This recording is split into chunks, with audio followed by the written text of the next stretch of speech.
Welcome to Astro Odyssey. Explore the universe. The realization that interstellar objects exist within striking distance of Earth forces a profound revaluation of humanity's relationship with the cosmos. For centuries, the solar system was imagined as a closed neighborhood, gravitationally fenced domain where everything dangerous could, in theory, be cataloged, tracked, and anticipated. That assumption shaped how astronomers built telescopes, how space agencies prioritized funding, and how planetary defense itself was conceptualized. Interstellar objects tear holes in that worldview. They are proof that the solar system is not sealed, not insulated, and not protected from the wider galaxy's debris stream. To understand why this matters, one must first grasp the scale of chaos beyond our sun. Star systems are not static.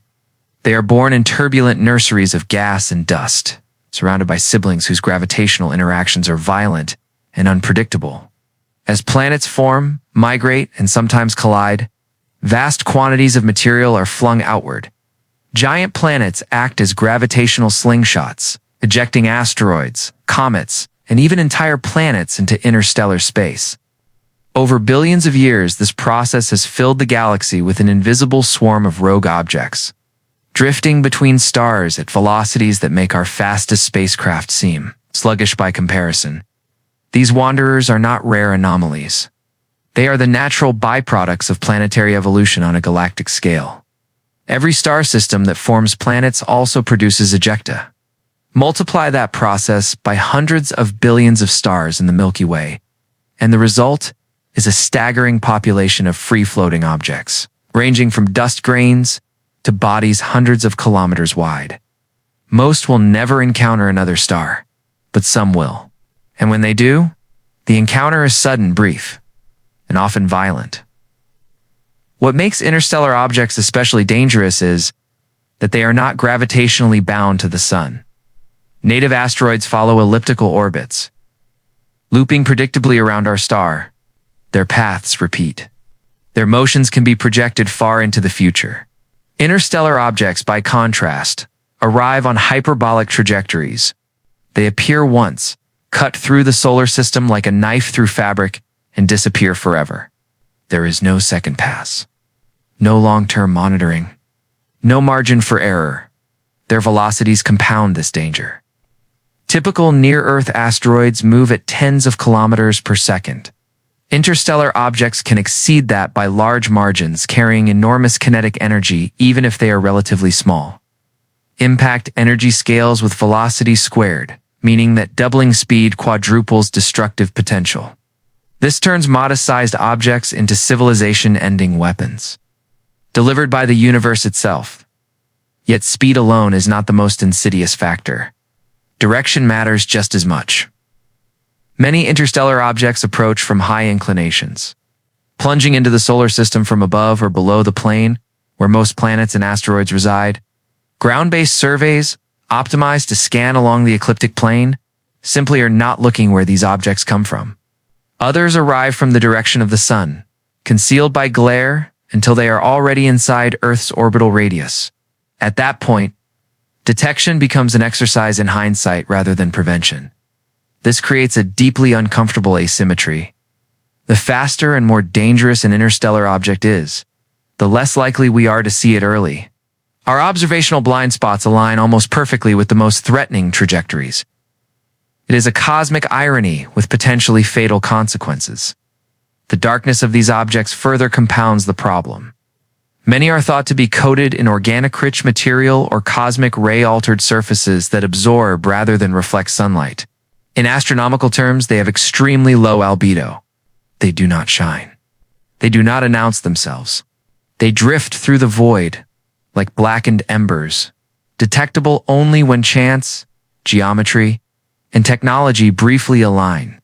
This means that detection thresholds are not simply technological, they are probabilistic.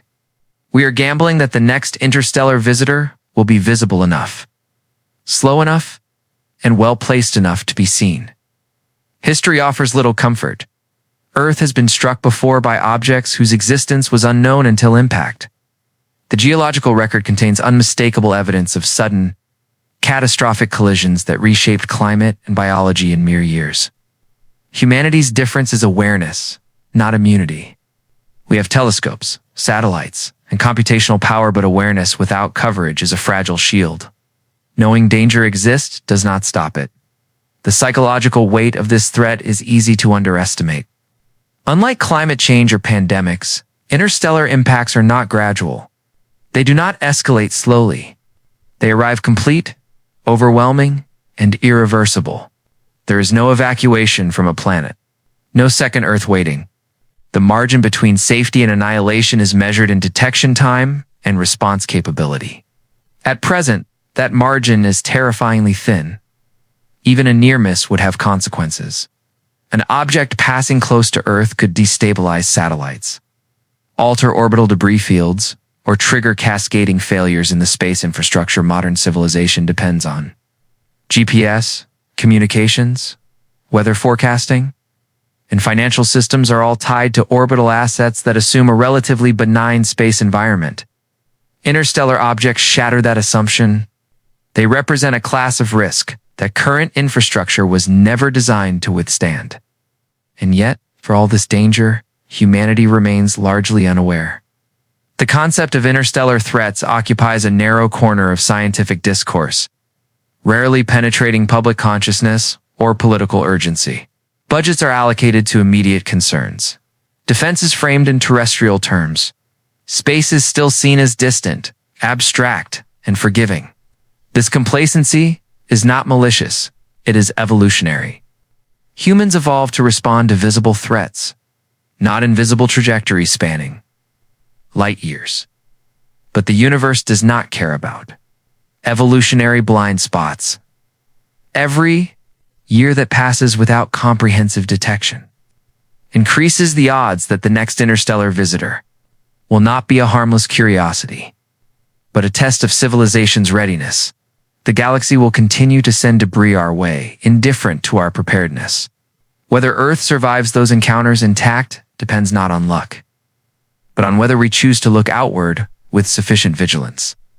The looming cosmic threat, then, is not merely about rocks in space.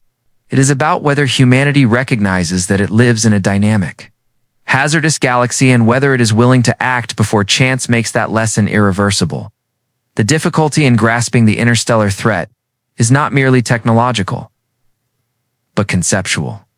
Human risk assessment is deeply shaped by frequency and familiarity. We worry about storms because we have seen storms.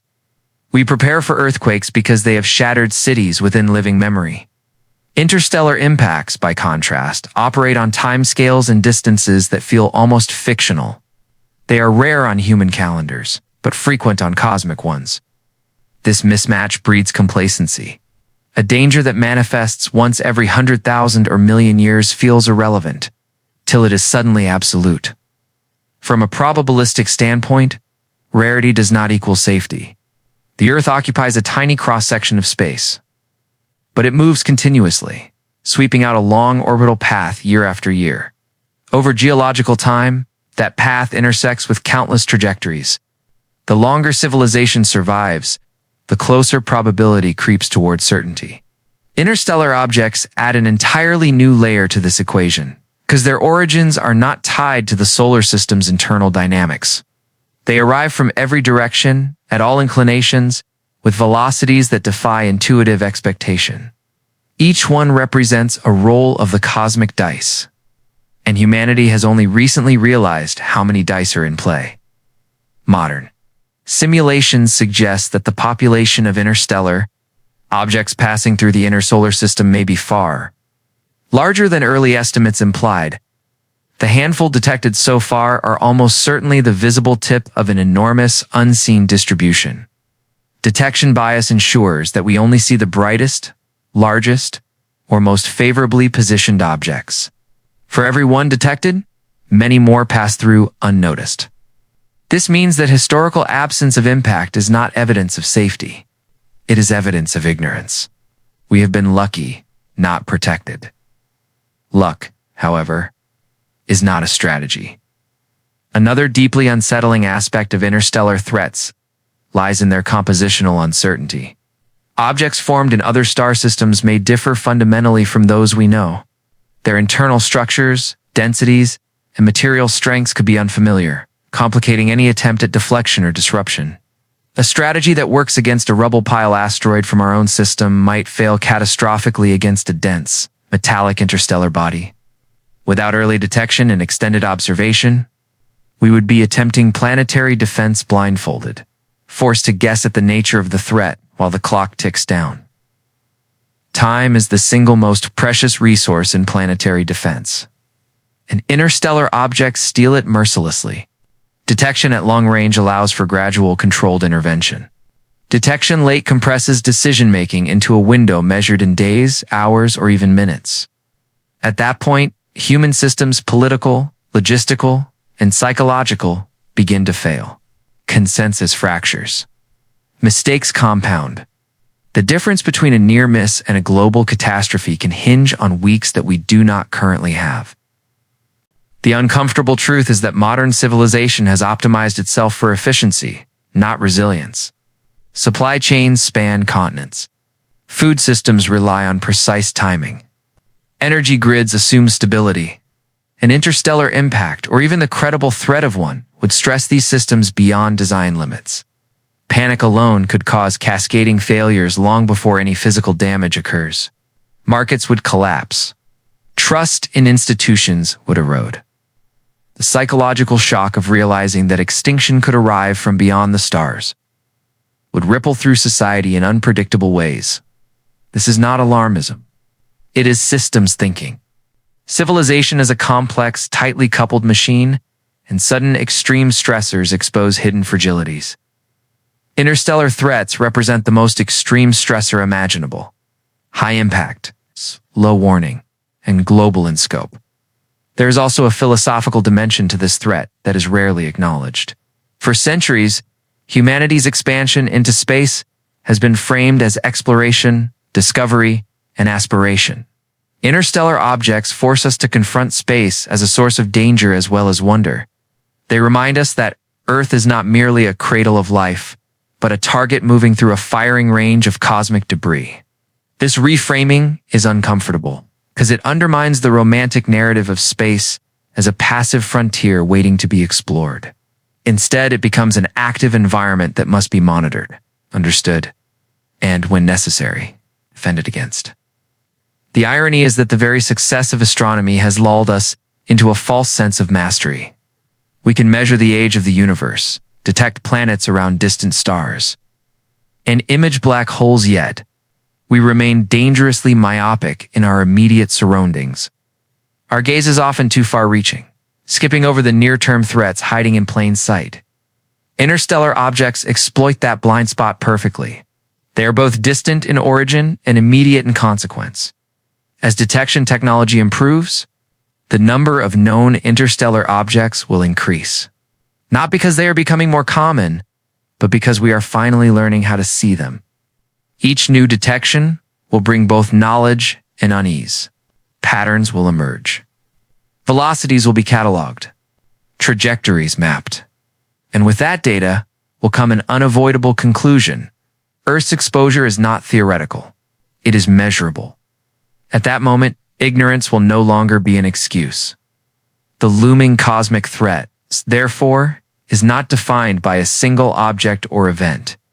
It is defined by a mismatch between the scale of the danger and the scale of our preparedness. The galaxy is vast, violent, and indifferent. Humanity is clever, but still young.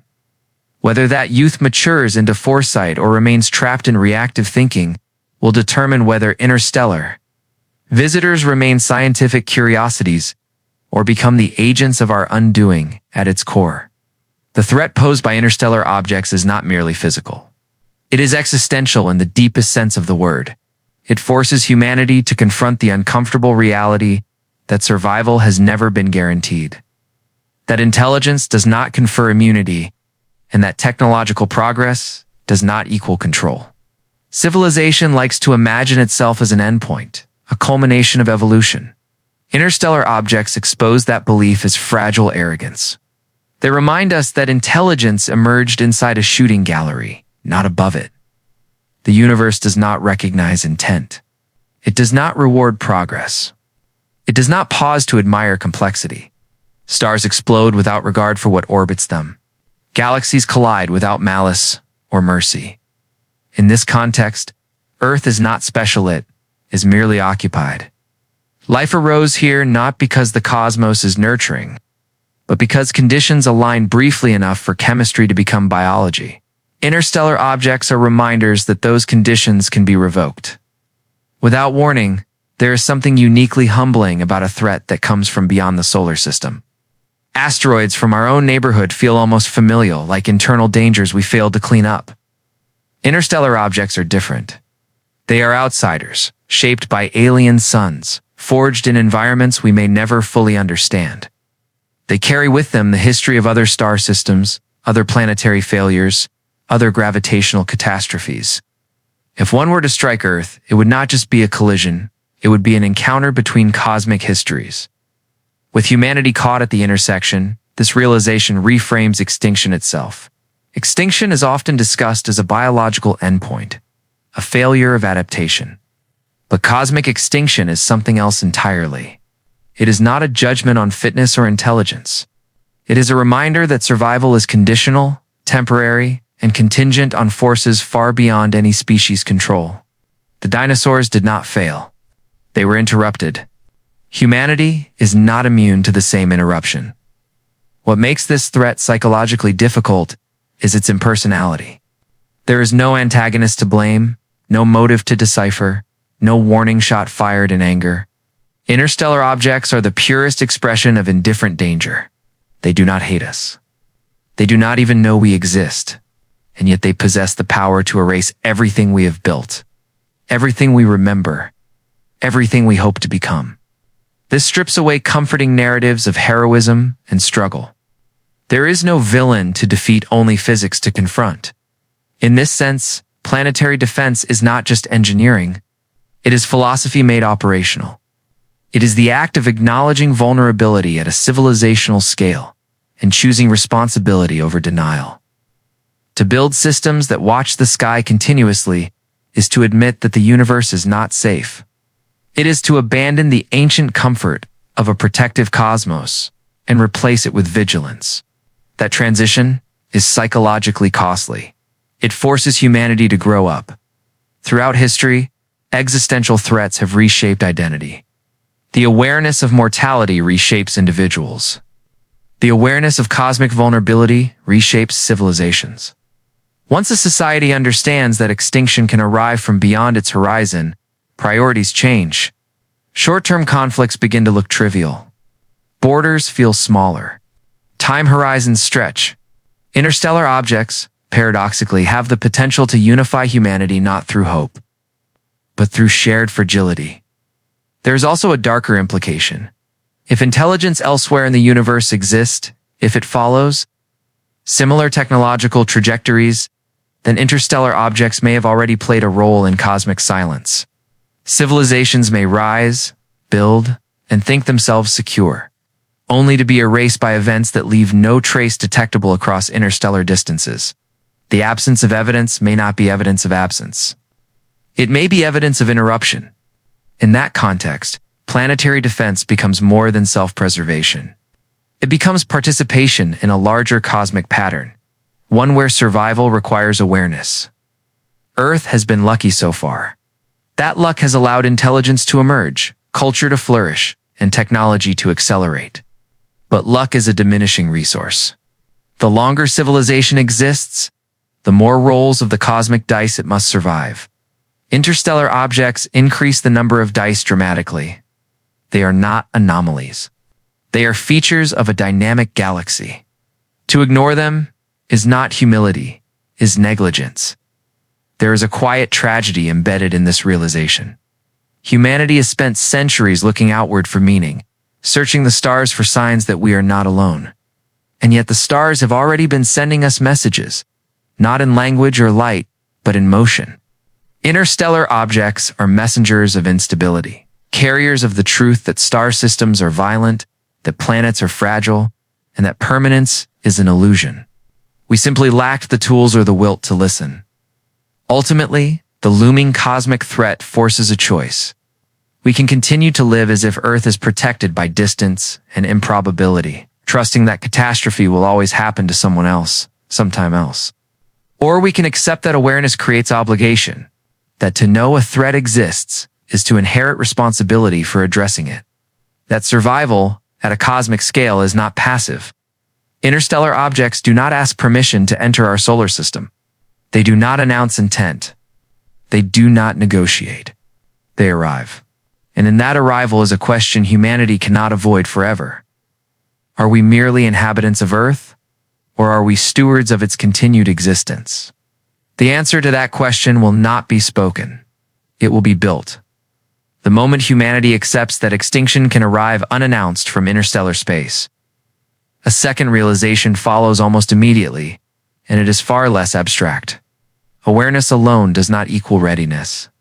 Knowing that danger exists does not mean we are equipped to see it, understand it, or stop it.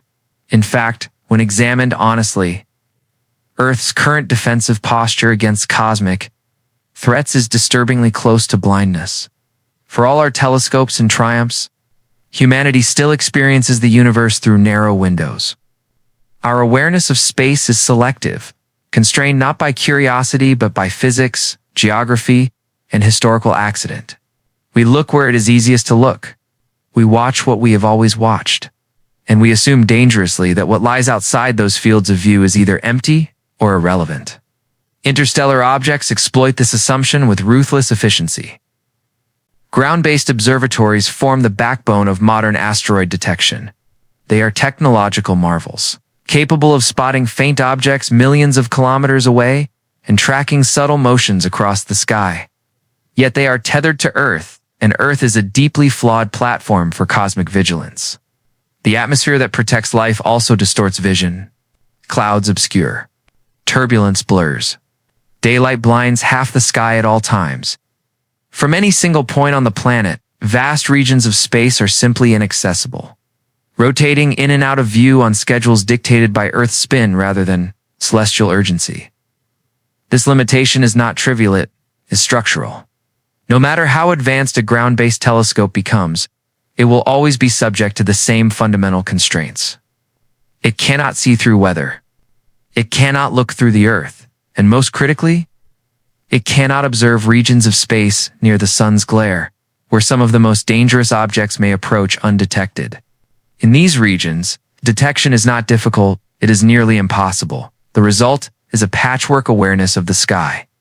Stitched together from partial glimpses and intermittent coverage, objects are discovered not because we are watching everything, because they happen to pass through areas we are watching at the right time. This is not surveillance. It is coincidence masquerading as security. Interstellar objects push this fragility to its breaking point.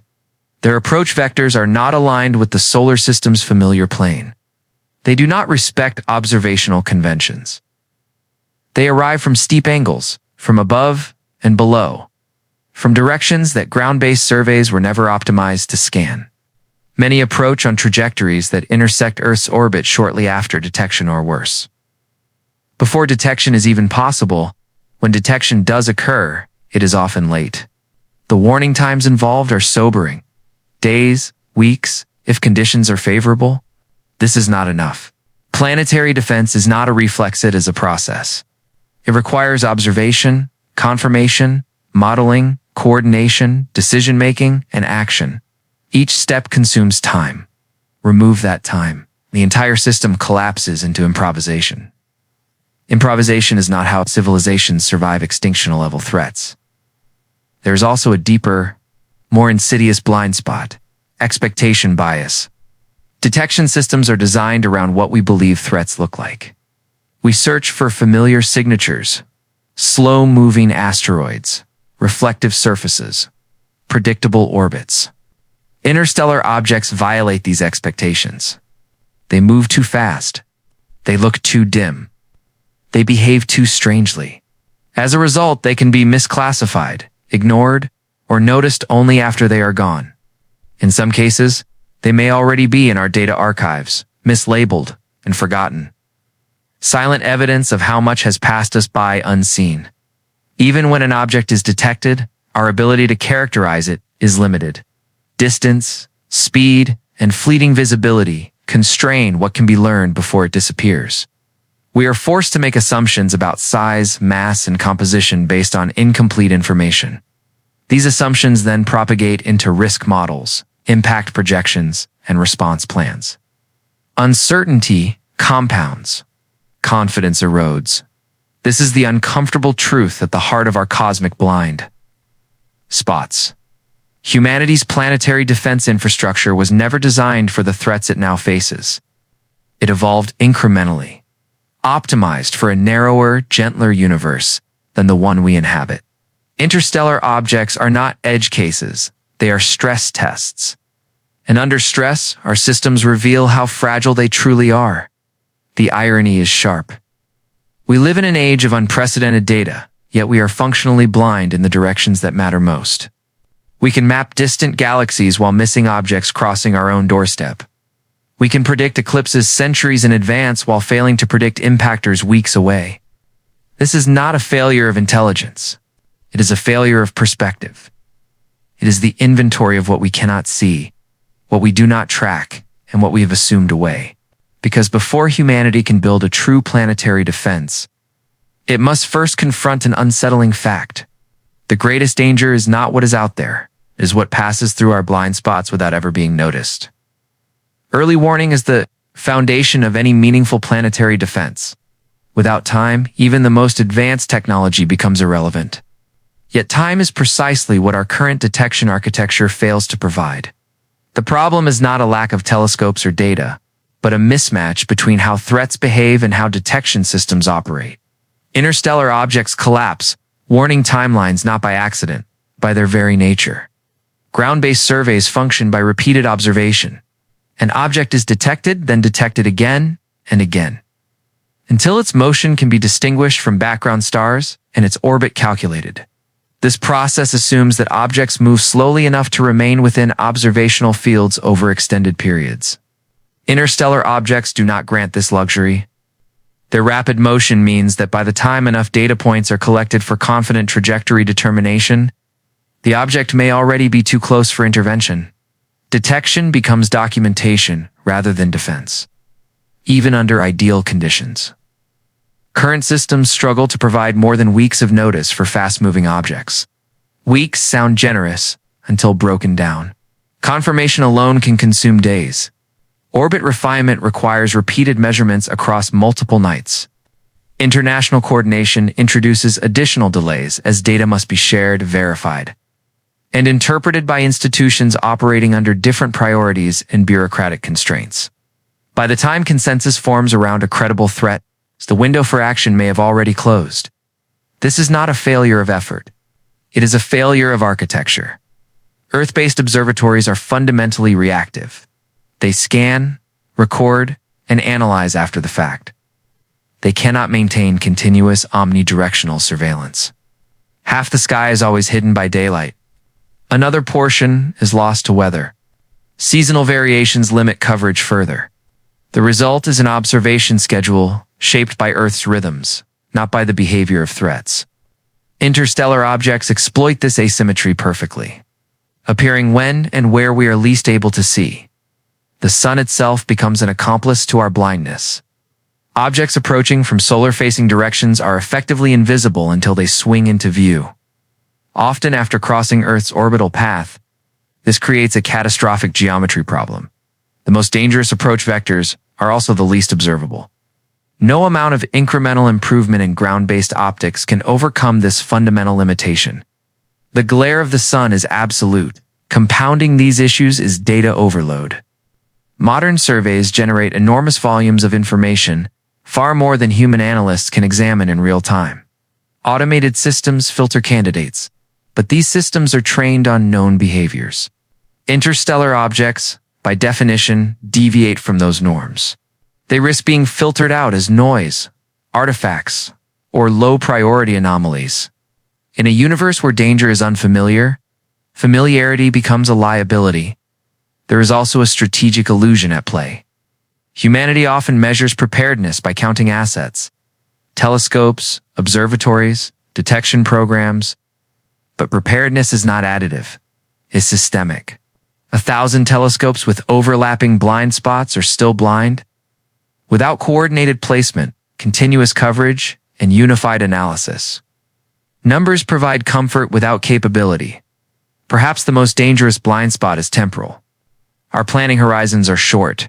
Budgets operate on annual cycles. Political systems think in years, not decades. Interstellar threats operate on timescales that do not align with electoral calendars or funding windows.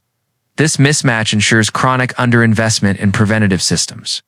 It is far easier to respond to a crisis than to prevent one that has not yet announced itself. But in planetary defense, response without warning is indistinguishable from failure. This leads to a sobering conclusion.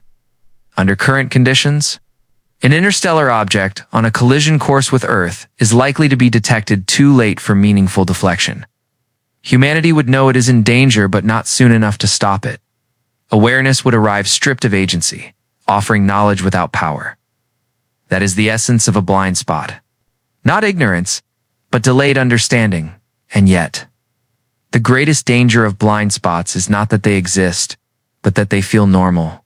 Humanity has grown accustomed to incomplete vision. We accept gaps in coverage because nothing catastrophic has emerged from them yet. This normalcy bias is reinforced by decades of near misses that went unnoticed or unpublicized. Survival without incident becomes evidence falsely of adequacy. But adequacy is not safety. It is coincidence sustained by luck. It strips away the comforting narrative that Earth is already protected by existing systems.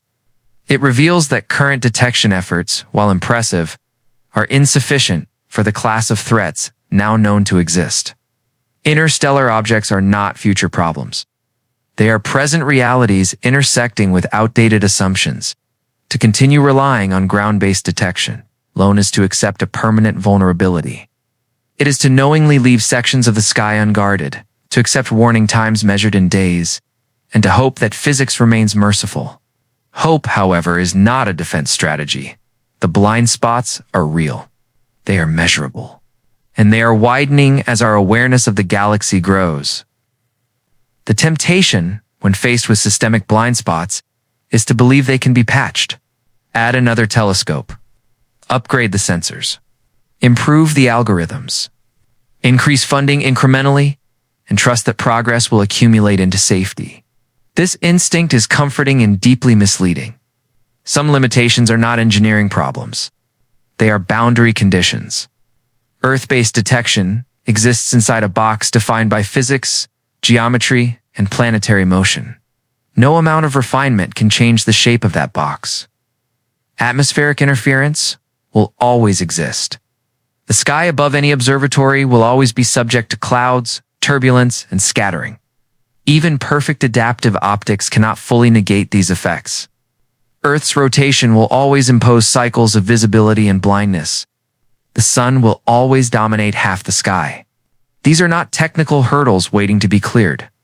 They are permanent features of operating from the surface of a planet. This means that blind spots are not accidental, they are guaranteed. Interstellar objects make this guarantee painfully explicit. Their speed compresses observation windows. Their trajectories evade conventional scanning patterns. Their origins ensure they do not announce themselves through long-term gravitational familiarity. They appear suddenly, move rapidly, and vanish permanently. From the perspective of Earth-based systems, they behave less like trackable objects and more like ambushes. Incremental. Improvement cannot solve a problem of discontinuity. If detection arrives too late, improving precision after detection is irrelevant. If an object is never seen because it approaches from an unobservable direction, improving sensitivity in observable regions changes nothing. This is the central failure of relying solely on terrestrial systems. They improve depth where breadth is needed, and resolution where coverage is missing. There is also an epistemic trap embedded in our current approach. Because detection success is sporadic, each successful identification reinforces confidence. We celebrate discoveries without counting the invisible failures. But absence of evidence is not evidence of absence, especially when observation itself is incomplete. The sky is not quiet, it's merely undersampled. This undersampling creates a dangerous narrative loop. Because catastrophic impacts are rare, systems appear adequate. Because systems appear adequate, investment stagnates. Because investment stagnates, blind spots persist. The loop only breaks when an event forces it to break, and by then, the cost is irreversible. Planetary defense, uniquely, offers no second chances. There is an additional layer of vulnerability that often goes unspoken. Decision latency. Even if detection were perfect, response would still be constrained by human systems. Authority must be established. Threat assessments must be validated. Political leaders must be briefed. Public communication must be managed. Each step introduces delay. When warning times are measured in weeks or days, these delays consume the entire margin of safety. The physics of interstellar objects leaves no room for hesitation. This is why blind spots are not just spatial, they are institutional. Modern civilization is optimized for consensus, not immediacy. It is excellent at deliberation, negotiation, and incremental change. It is poorly suited to instantaneous, irreversible decision-making under existential pressure. Interstellar threats expose this mismatch brutally. The uncomfortable implication is that Earth-based detection does not merely fail to protect it, creates an illusion of protection. It suggests preparedness while leaving critical vulnerabilities untouched. This illusion is arguably more dangerous than ignorance because it suppresses urgency. It encourages the belief that we are mostly covered, when in reality, coverage is conditional and fragile at a deeper level. These blind spots reflect a philosophical inheritance. Humanity has always perceived the sky from the ground up. Our myths, sciences, and instruments evolved under gravity, looking outward from a single moving point.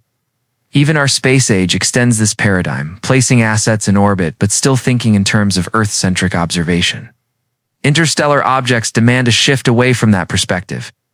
They do not care where Earth is looking. They care only about where Earth will be. This realization carries a quiet inevitability. If threats move freely through three-dimensional space, detection must also operate freely within that space. If danger arrives from any direction, vigilance must be omnidirectional.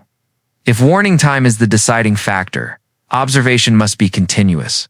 These are not preferences. They are logical consequences of the threat environment.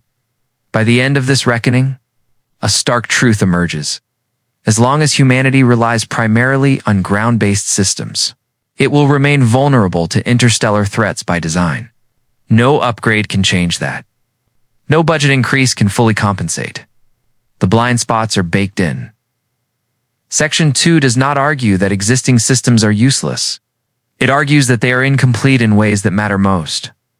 They are tools for a quieter, slower universe than the one we now know exists. Interstellar objects are not anomalies to be folded into current frameworks. They are signals that the framework itself must change. The question is no longer whether Earth has blind spots. The question is whether humanity is willing to acknowledge them and to act on that knowledge before chance forces the lesson. Every civilization eventually encounters a problem that cannot be solved by refinement alone. A moment when improvement gives way to transformation. When the existing way of seeing the world collapses under new realities. For planetary defense, interstellar objects represent that moment. They do not demand better telescopes on Earth. They demand a new vantage point. Altogether, the Sentinel satellite network emerges not from ambition, but from necessity. It is the logical consequence of recognizing that Earth is an exposed world moving through an active galaxy. Once the blind spots are acknowledged, once the warning time deficit is understood, the solution ceases to feel optional. Surveillance must leave the ground. Vision must detach from Earth's limitations. Awareness must become continuous, omnidirectional, and autonomous. At its core, the Sentinel concept is deceptively simple. A distributed constellation of space-based observatories positioned beyond Earth's atmospheric and geometric constraints. Watching the sky at all times from all directions. No clouds, no daylight blindness, no seasonal gaps, no reliance on chance alignment. The sky is no longer sampled. It is observed. This is not a single satellite, or even a handful. It is an architecture. A network designed around redundancy, persistence, and coverage rather than peak performance. Each sentinel is modest alone. But collectively they form something Earth has never had before. A planetary early warning system that does not sleep, does not blink, and does not look away. The shift from Earth-based detection to space-based surveillance is more than technical, it is philosophical. It represents humanity stepping outside its own gravity well, not to explore, but to protect. The Sentinel network treats space not as a frontier, but as terrain that must be monitored just as oceans and airspace are monitored on Earth. The sky becomes a domain of responsibility. Unlike ground observatories, Sentinel satellites are not bound to a single horizon, placed in carefully chosen orbits, some trailing Earth, some leading it. Some positioned far from the planet entirely, they can observe approach vectors that are currently invisible. Objects arriving from the direction of the sun, from high inclinations, or from deep interstellar angles are no longer hidden.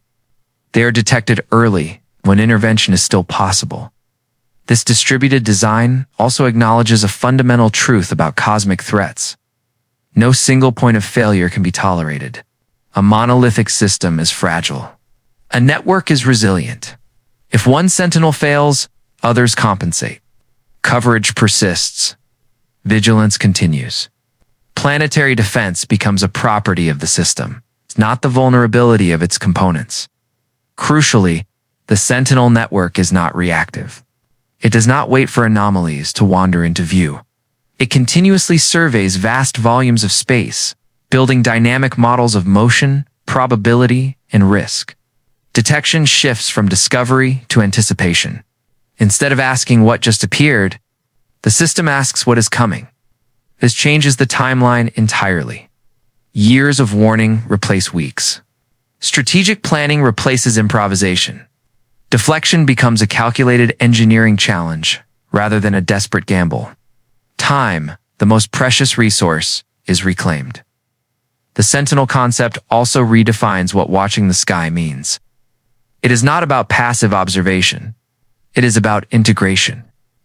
Data flows continuously between satellites, feeding centralized and distributed analysis systems that refine trajectories in real time. Each detection improves the model. Each pass through the network strengthens predictive power. The sky becomes legible. In this framework, interstellar objects are no longer unpredictable visitors. They are inputs. We're complex, but trackable. Their alien origins no longer translate into existential mystery, only into engineering challenges. The threat is not eliminated, but it is brought into the realm of action. Perhaps most importantly, the Sentinel network represents a civilizational shift in posture. For the first time, humanity does not wait to be surprised by the universe. It watches back. It accepts that survival in a dynamic galaxy requires vigilance at a planetary scale. This is not fear-driven. It is maturity-driven. Civilizations that endure are not those that assume safety, but those that institutionalize caution. The Sentinel network is caution made orbital. It is the acknowledgement that intelligence carries responsibility not just to explore the cosmos, but to guard against its indifference. Humanity ceases to be a passive inhabitant of Earth and becomes an active steward of its future. The watchtowers are not built out of paranoia, but out of understanding. Once you accept that the universe does not protect you, the decision to protect yourself becomes inevitable. The defining feature of the Sentinel satellite network is not any single instrument or orbit, but coverage as a principle. Traditional astronomy looks outward in narrow cones, scanning strips of sky over time and assembling awareness piecemeal. Sentinel surveillance inverts that logic. It treats space as a volume rather than a backdrop, a three-dimensional environment through which threats move continuously. The objective is not to observe objects when they become interesting, but to ensure there is no direction from which interest can arrive unseen. True. 360-degree surveillance is not achieved by pointing one powerful eye everywhere. It is achieved by placing many eyes everywhere that matters. Sentinel satellites are positioned so their fields of view overlap, interlock, and reinforce one another, eliminating gaps not just in angle but in time.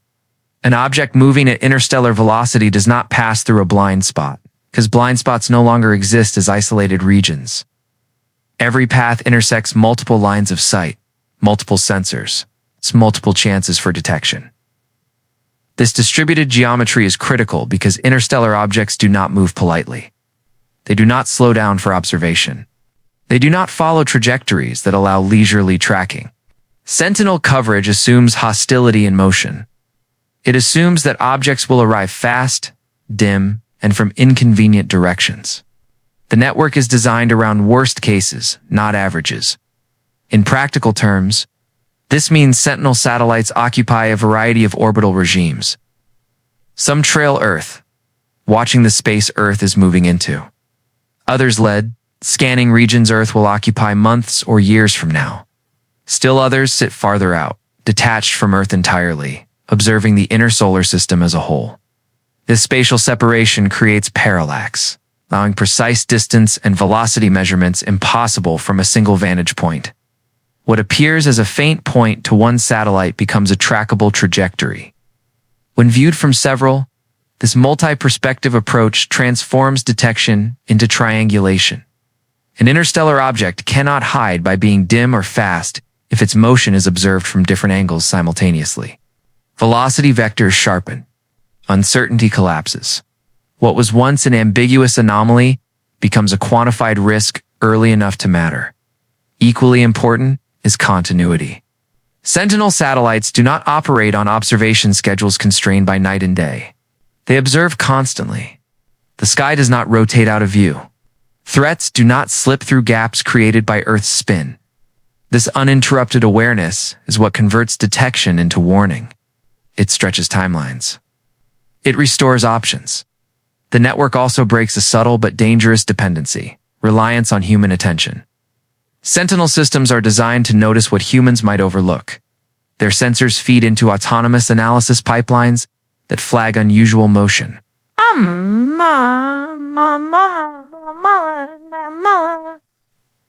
And anomalous acceleration profiles instantly. No one has to be watching the right screen at the right moment. Vigilance is baked into the system itself. This autonomy is not about replacing human judgment, but about protecting it from overload. Humans excel at interpretation and decision-making when time exists. They fail when overwhelmed by volume and urgency. Sentinel networks create the conditions under which human judgment can actually function by ensuring that threats are identified early, cleanly, and with high confidence. Distribution also confers resilience.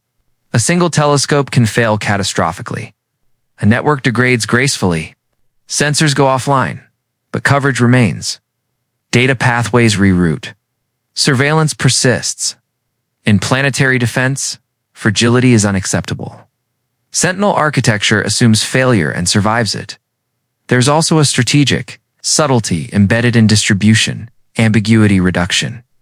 One of the greatest dangers in existential risk management is false alarm.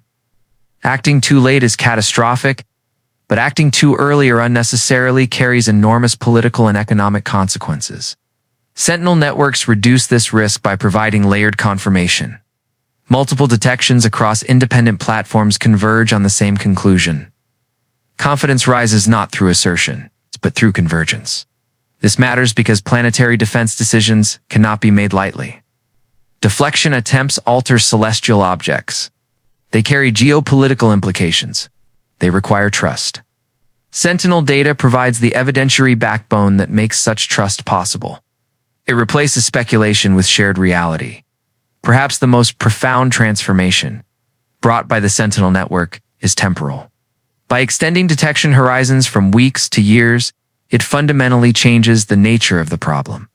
Deflection ceases to be a heroic last stand and becomes an engineering problem solvable with patience. Risk shifts from emergency to planning. Panic gives way to process. In this sense, Sentinel satellites do more than watch the sky. They buy time. And time, at a cosmic scale, is survival. What emerges in Section 3 is not a futuristic fantasy, but a mirror. The Sentinel network reflects back to humanity a simple truth. If intelligence is to persist in a dynamic universe, it must externalize awareness beyond its planet of origin. The sky cannot be something that happens to us. It must become something we actively observe, understand, and anticipate. The watchtowers are not monuments to fear. They are acknowledgments of reality. Vision, in the cosmic sense, has always been deceptive. What humanity calls seeing in space is mostly inferent, light reflected. Photons counted, patterns guessed at from scarcity. For centuries, this has been enough, because the objects we feared were cooperative. They reflected sunlight. They moved slowly. They behaved in ways our instruments expected. Interstellar objects are not cooperative. They are cold, fast, dark, and indifferent. To see them, the Sentinel network must abandon the idea that sight alone is sufficient. This is where multispectral detection becomes transformational rather than incremental. Most ground-based systems are dominated by visible light astronomy, a legacy of human eyesight rather than physical necessity. But visible light is a narrow sliver of reality. It is useful only when objects reflect sunlight efficiently, and interstellar objects often do not. Sentinel satellites expand perception beyond this constraint by treating heat, motion, and gravitational influence as signals equal to light. Infrared detection is the first and most decisive shift. Every object with mass and temperature emits thermal radiation no matter how dark its surface. Even an interstellar body drifting through deep space carries residual heat from its formation. Radioactive decay in its interior, or frictional interactions as it enters the inner solar system. Against the cold background of space, this heat becomes a beacon, not bright, but persistent. Infrared sensors do not care whether an object reflects sunlight. They care that it exists. This changes the geometry of detection completely. Objects approaching from sunward directions, invisible and visible light, stand out in infrared. Dark carbon-rich bodies that absorb light instead of reflecting it reveal themselves thermally.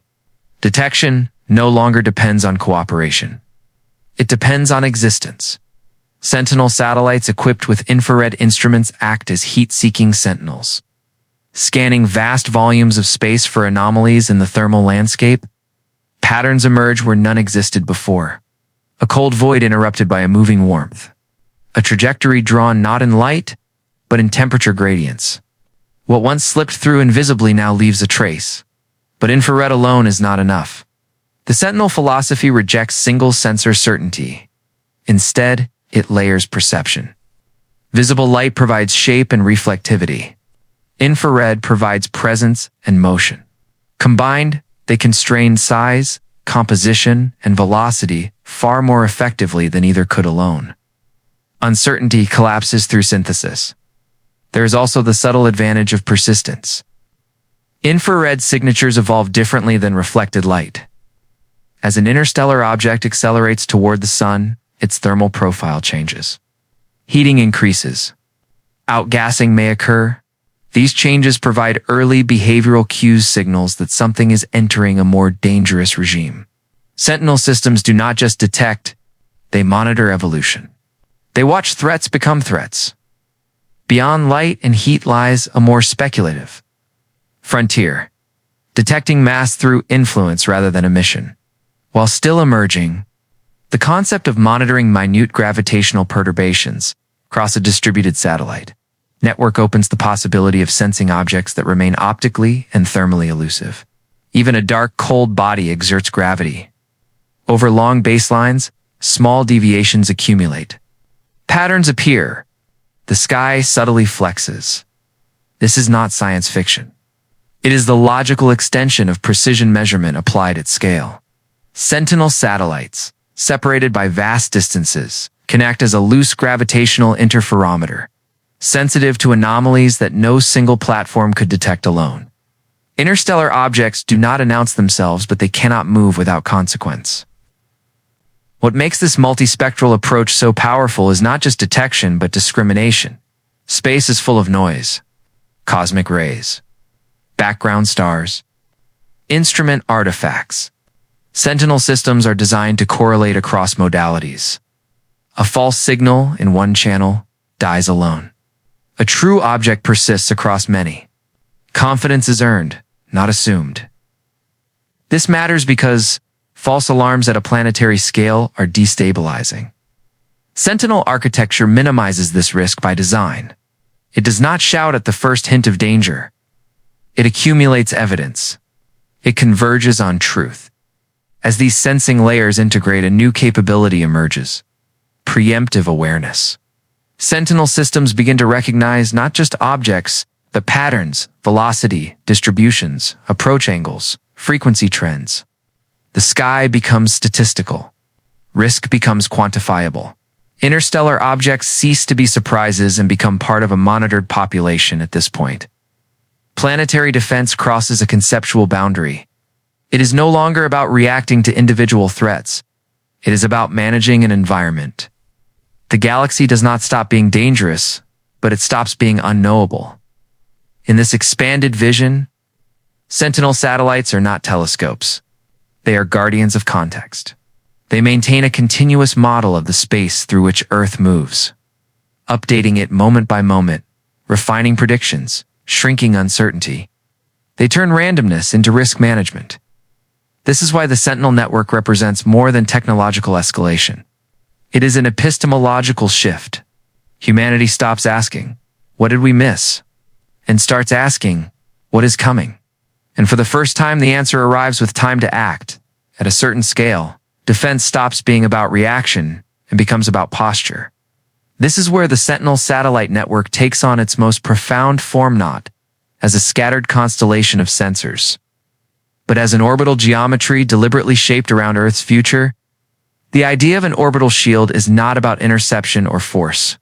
It is about time, about distance, about creating space between detection and consequence. Unlike shields in mythology or fiction, the Sentinel shield does not block. It warns. It stretches the moment before impact into a span long enough for intelligence to matter. In this sense, the shield is temporal rather than physical, a buffer made of foresight. Placement is everything. Power without positioning is blindness. Sentinel satellites are not clustered near Earth out of convenience or familiarity. They are dispersed across strategic regions of space where observation is most valuable. Some are positioned to watch the darkness ahead of Earth's orbital motion, scanning the volume of space Earth will traverse years from now. Others monitor flanking regions, catching objects whose trajectories intersect Earth's path obliquely.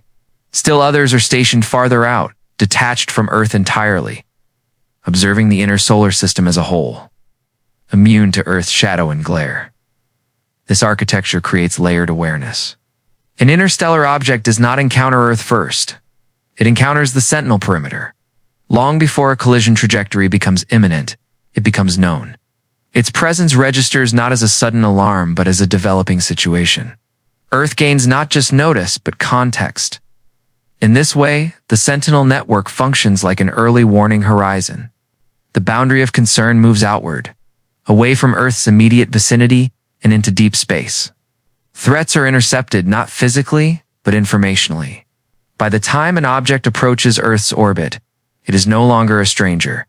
Its path has been traced, its behavior studied, its risk assessed. This outward shift is crucial because planetary defense is fundamentally a problem of margins. Deflection strategies require distance to work effectively. Small nudges applied far away translate into massive positional changes later, but these nudges require knowledge early enough to act. Sentinel satellites make early knowledge routine rather than exceptional. There is also a psychological transformation embedded in this geometry. Earth ceases to feel like a lone point drifting blindly through space. Instead, it becomes the center of an awareness field, a moving world wrapped in anticipation. This does not make Earth invulnerable, but it makes it alert. An alertness in a dynamic universe, survival. The orbital shield also introduces a new relationship between humanity and time. Modern civilization lives compressed between immediacy and urgency. News cycles last hours. Decisions are rushed. Crises unfold faster than institutions can adapt. Sentinel systems operate on a different cadence. They think in years. They observe patiently. They allow civilization to slow down in the face of danger rather than speed up. This inversion matters. Panic is the enemy of precision. A system that delivers early warning does more than enable action. It preserves rationality. It allows debate, planning, testing, and iteration. It turns existential threat into manageable project. In this sense, Sentinel satellites are not weapons. They are infrastructure. Like levees against floods or seismic monitoring against earthquakes, they do not eliminate danger. They render it legible. They transform the unknowable into the anticipated. There is something quietly revolutionary about this. Humanity has spent most of its existence reacting to nature after catastrophe strikes. Sentinel networks represent a departure from that pattern. They embody a choice to engage the universe proactively, to accept responsibility for continuity rather than trust in luck. The orbital shield also reframes sovereignty. No single nation owns the sky at this scale. No border can partition interstellar space. Sentinel systems implicitly argue for planetary stewardship rather than territorial control. They protect not a state, but a world. In doing so, they challenge humanity to think of itself as a single entity. When faced with a shared fate, by the time Section 3 reaches this point, the Sentinel network no longer feels like a proposal awaiting approval. It feels like a necessary adaptation, something any long-lived civilization would eventually build. Just as it builds language, memory, and institutions, awareness becomes as fundamental as shelter. The universe is not hostile, but it is not kind. It does not aim. It does not warn. Sentinel satellites are humanity's decision to supply the warning ourselves, and once such a system exists, ignorance is no longer an excuse. Earth will know what approaches. What remains is the will to act. Detection, no matter how perfect, is only potential. It creates possibility, not safety. The true test of planetary defense begins at the moment when awareness demands action, when a trajectory is no longer theoretical, when probability sharpens into inevitability, and when humanity must decide whether it is capable of intervening in cosmic motion itself. This is the most uncomfortable step in the entire chain. Watching the sky is observational. Deflection is participatory. It is the point at which humanity ceases to be a witness to the universe and becomes an actor within it. The Sentinel network exists to make this step possible. By extending warning times from weeks to years, it transforms deflection from a desperate gamble into a deliberate process. Time allows understanding. Understanding allows precision. Precision allows restraint. Without Sentinel detection, deflection would be reckless. With it, deflection becomes engineering. The first requirement of intervention is certainty. Before anything can be altered, an object's path must be known with extraordinary accuracy. This is where precision tracking becomes more than astronomy, becomes prediction. Sentinel satellites continuously refine an object's trajectory, feeding data into models that account for gravitational influences, non-uniform mass distributions, rotational dynamics, and subtle forces like solar radiation pressure. What emerges is not a single line through space, but a probability envelop a narrowing corridor of futures. Artificial intelligence and machine learning play a central role here, not as decision makers, but as pattern distillers. The volume of data generated by a Sentinel network is vast. Human analysts cannot parse it alone. AI systems trained on countless simulated trajectories identify anomalies, refine predictions, and flag inflection points where small interventions would yield large outcomes. The goal is not to predict the future perfectly, but to constrain it tightly enough that action can be taken with confidence. Once a credible impact probability is established, the nature of the problem shifts. The object is no longer an abstract threat. It becomes a target not in the militaristic sense, but in the geometric one. A moving mass whose future position can be altered by changing its present momentum. This is where the physics of deflection asserts itself. Contrary to popular imagination, planetary defense is not about destroying objects. Fragmentation introduces uncertainty, multiplying threats rather than eliminating them. The objective is deflection, unging an object just enough, early enough, that it misses Earth entirely. Space is vast. Earth is small. Even minute changes in velocity applied far in advance can produce planetary scale. Separation at the point of closest approach. The most immediate and proven method for achieving this is the kinetic impactor. Conceptually simple and technologically achievable. It involves striking the object with a high-speed projectile to alter its velocity by a fraction of a fraction. The key is timing. A kinetic impactor applied years before impact can shift a trajectory by tens of thousands of kilometers. Applied late, it does almost nothing. Sentinel detection is what makes kinetic deflection viable, rather than symbolic. Yet even this method is not trivial. Interstellar objects may spin rapidly. Their surfaces may be irregular or unexpectedly strong. Momentum transfer depends on composition, structure, and impact geometry. Sentinel tracking allows these variables to be constrained long before an impactor is launched. Test missions can be simulated. Outcomes modeled. Uncertainty reduced to acceptable margins. Beyond kinetic impactors lie more patient techniques. Laser ablation, for example, does not strike the object at all. Instead, sustained laser energy heats a small region of its surface. It's causing material to vaporize and create a gentle, continuous thrust. Over time, this thrust alters the object's path. This method requires long lead times and precise targeting, but Sentinel systems provide exactly that. Then there are gravity tractor spacecraft that never touch the object, but hover nearby, using their own mass to exert a minuscule gravitational pull. Over months or years, that pull reshapes the trajectory.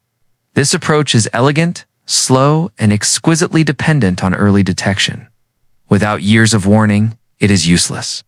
With them, it becomes one of the safest intervention strategies available. At the far edge of consideration lie nuclear options, not as weapons of destruction, but as tools of last resort. Their inclusion in planetary defense planning is uncomfortable, but unavoidable. Some objects may be too massive, too dense, or too late detected for gentler methods to work. In such cases, the objective would not be annihilation, but controlled momentum transfer, or surface ablation at scale.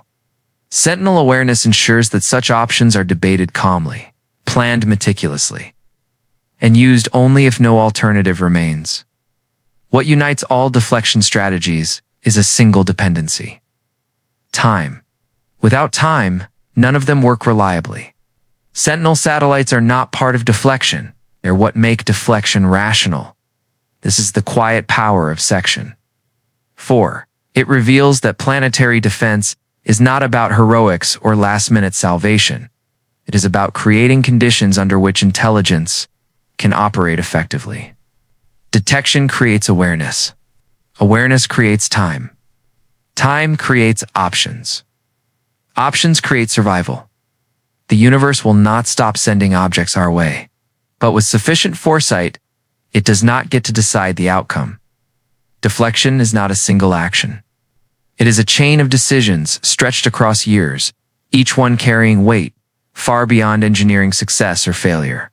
The first and most critical of these decisions is knowing when to act. Intervention to early risks expending immense resources on a threat that may never materialize. Intervention to late risks extinction. Between those extremes lies a narrow corridor where confidence must be high enough to justify action. Yet time remains sufficient for that action to matter. This corridor is defined by probability, not certainty. Absolute certainty is unattainable in a chaotic universe. Orbits are refined asymptotically, never perfectly. Models converge, but never close entirely. At some point, humanity must decide what level of risk is unacceptable, not mathematically, but morally. What probability of impact justifies altering the trajectory of an object that has traveled for millions or billions of years without interference? The Sentinel network reshapes this dilemma by compressing uncertainty early rather than late. Long-term tracking allows probabilities to stabilize well before panic sets in. Confidence builds gradually instead of erupting suddenly. This matters because rational decision-making is impossible under existential time pressure. Sentinel-enabled deflection is not an emergency response, it is a governance challenge played out in advance. Once a decision threshold is crossed, coordination becomes paramount. No single nation can act alone without consequences. Altering the path of an interstellar object affects not just Earth, but potentially other planets, spacecraft, and future trajectories. A deflection that avoids Earth could redirect an object toward another body or destabilize orbital regions used by satellites. Every intervention reshapes the cosmic environment in subtle ways. This is why deflection cannot be unilateral. It must be collective, transparent, and grounded in shared data. Sentinel systems provide a common evidentiary foundation, a single version of reality upon which decisions can be debated. Without that shared understanding, planetary defense fractures into mistrust and hesitation. With it, action becomes possible. Ethics enters the equation not as abstraction, but as necessity. Humanity must confront the idea that it is capable of altering cosmic events deliberately. This is not playing God, it is acknowledging agency. The universe does not grant moral exemptions for inaction. Choosing not to act when action is possible is itself a decision with consequences. There is also the question of proportionality. Not every object warrants intervention. Some will miss Earth narrowly. Others pose negligible risk, despite dramatic appearances. Sentinel-driven modeling allows restraint to be informed rather than fearful. Intervention becomes rare, justified, and precise, not a reflex. But a last step, this restraint is essential because the credibility of planetary defense depends on trust. Public confidence erodes quickly if deflection is perceived as reckless or secretive. Sentinel systems, by providing long-term transparency, allow humanity to grow accustomed to the idea of intervention before it is required. The extraordinary becomes procedural. The existential becomes manageable. As deflection technologies mature, another shift occurs. Humanity moves from reactive capability to deterrence, not in the political sense, but in the statistical one. Early detection combined with reliable intervention reduces expected risk over time. Extinction probability does not vanish, but it declines. Civilization gains breathing room. Futures multiply. This does not make humanity invincible. It makes humanity responsible. With the ability to intervene comes the obligation to maintain readiness.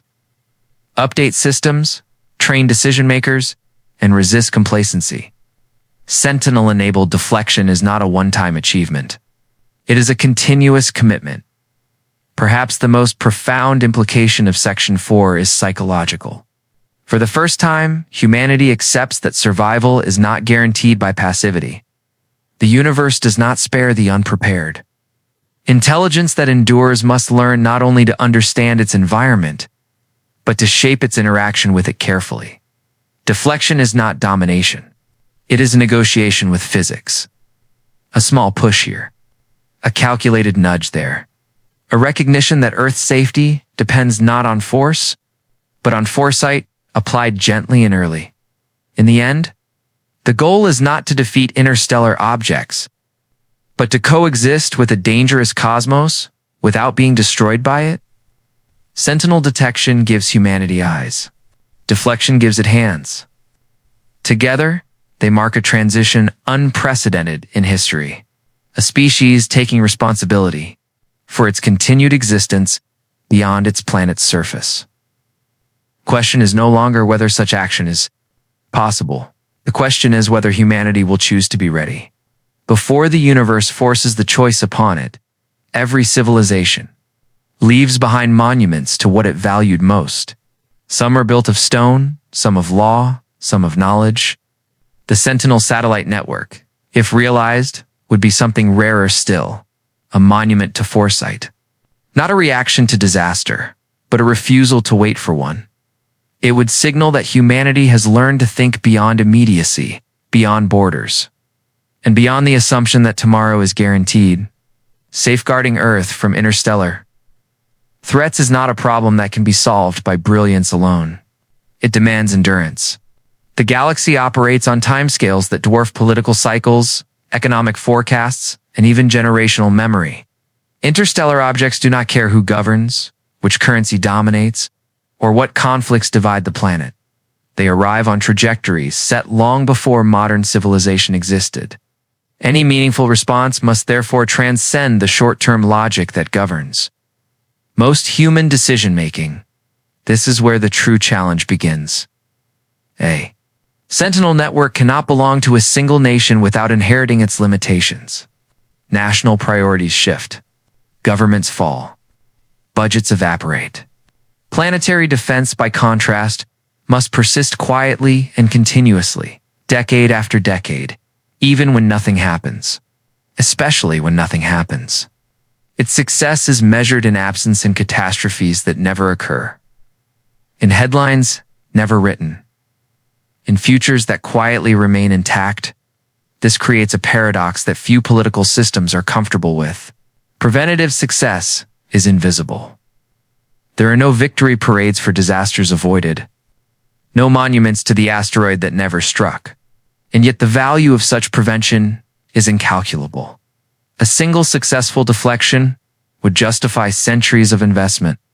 The challenge is convincing civilization to invest without the proof of catastrophe. International collaboration is not optional in this context. It is structural. Sentinel satellites would generate shared data about shared risk. Decisions about intervention would affect the entire planet. No single authority can legitimately claim ownership over outcomes that determine the fate of all life on Earth. Cooperation is not. Idealism here it is realism forced by physics. This collaboration extends beyond governments. Scientific institutions, space agencies, private industry, and global publics all have roles to play. Sentinel systems must be transparent enough to build trust, robust enough to withstand political turbulence, and flexible enough to incorporate new technology over time. They must be designed not just for launch, but for succession, for handoff from one generation of caretakers to the next. Funding such a system tests humanity's priorities in uncomfortable ways. The cost of planetary defense is significant, but it is small compared to the cost of rebuilding or the cost of extinction. Still, allocating resources to a threat that may not materialize for decades requires a maturity rarely demanded of societies. It requires valuing continuity over immediacy, insurance over indulgence, survival over spectacle. Yet there is a deeper return on this investment that goes beyond defense. Sentinel systems advance space infrastructure, sensor technology, autonomous systems, and global cooperation frameworks. They create shared purpose in a domain that has no borders. In safeguarding Earth, humanity also strengthens its capacity to explore responsibly, to inhabit space sustainably, and to think of itself as a single species bound to a single world at its heart. Section 5 asks a simple but uncomfortable question. What does it mean to be a long-lived civilization? Not one that merely advances technologically, but one that takes responsibility for the conditions of its own survival. Intelligence without foresight is transient. Power without restraint is self-defeating. Endurance requires humility before the universe and commitment to preparation. The Sentinel network represents such a commitment. It is not a promise that humanity will survive forever. Nothing can make that promise. It is a declaration that extinction will not come quietly, unnoticed, and unchallenged. That if the universe presents a test, humanity will at least be watching when it arrives. Safeguarding our future is not about fear of the sky. It is about respect for it. Respect for its scale, its indifference, and its capacity to end stories without warning. To look at that reality clearly and still choose to build, to invest, to cooperate, to prepare is perhaps the most human act imaginable. The cosmos does not owe us survival, but survival, if it comes, will come because we chose it. The greatest obstacle to safeguarding Earth's future is not technological feasibility. It is psychological distance. Interstellar threats feel remote not because they are unlikely, but because they operate outside everyday human experience. They do not fit neatly into news cycles or personal narratives. They cannot be localized, personalized, or easily dramatized without sounding abstract. As a result, they struggle to compete for attention in a world dominated by immediate crises. This is the paradox of prevention at a planetary scale. The more successful it is, the less visible it becomes. Economic systems, too, are poorly aligned with existential foresight. Markets reward short-term returns. Political capital is spent on visible outcomes. Planetary defense offers neither until it offers everything. The return on investment is survival itself, but survival has no quarterly report. This creates a structural underfunding of preparedness, not because it lacks value, but because its value is existential rather than transactional. Yet history shows that civilizations capable of long-term thinking do exist. They are the ones that built flood defenses that outlived dynasties, seed vaults meant to endure millennia, and scientific institutions designed to preserve knowledge beyond any single generation. Sentinel satellites belong in this lineage. They are an infrastructure for a future that does not yet exist, but might not exist without them. The political challenge is therefore not persuasion through fear, persuasion through responsibility. The case for planetary defense is strongest when framed not as a reaction to imminent doom, but as a natural extension of civilization's duty to itself.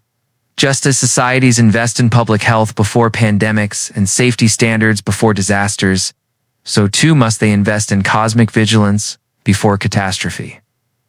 International cooperation, while difficult, is uniquely suited to this domain. Space already resists ownership. Orbits do not respect borders. Interstellar threats cannot be deflected selectively. This forces a rare alignment of interests. Survival is the most universal incentive imaginable. Sentinel systems create a shared reality, common data, common risk, common stakes. In doing so, they offer a platform for cooperation that transcends ideology. This cooperation need not erase competition. Nations can contribute technology, launch capacity, expertise, and innovation in parallel. What matters is interoperability and trust. Sentinel data must be shared openly. Decisions must be made collectively. Governance must be designed not for dominance, but for continuity. The goal is not control of space, but stewardship of Earth. There is also a generational dimension to this effort. Sentinel satellites will outlive their builders. They will be maintained by people not yet born, watching for threats that may never come may come long after their launch. This requires a cultural shift, valuing legacy not as reputation, but as preservation. The most successful planetary defense system will be one that is quietly maintained, rarely activated, and almost never celebrated. In this sense, Sentinel systems represent an ethical commitment across time. They say to future generations, "We knew the risks, and we chose not to ignore them. We did not assume that luck would protect you. We built something so that you would not have to face the universe blind." The final call to action, then, is not dramatic. It is sober. It asks humanity to recognize that intelligence confers obligation, that the ability to foresee danger creates responsibility to act, that extinction, when preventable, is not fate, is failure. Interstellar objects will continue to wander the galaxy long after human names are forgotten. Some will pass harmlessly, some will not. The difference between those outcomes will not be written in the stars. It will be written in budgets, institutions, cooperation, and patience. Sentinel satellites are not about conquering space. They are about learning to live within its eyes, open, aware, and prepared. They mark the moment when humanity stops assuming the universe is safe and starts behaving as if survival matters, because in the end, the question is not whether Earth can be protected. The question is whether humanity is willing to protect it quietly, collectively, and before the moment when choice disappears.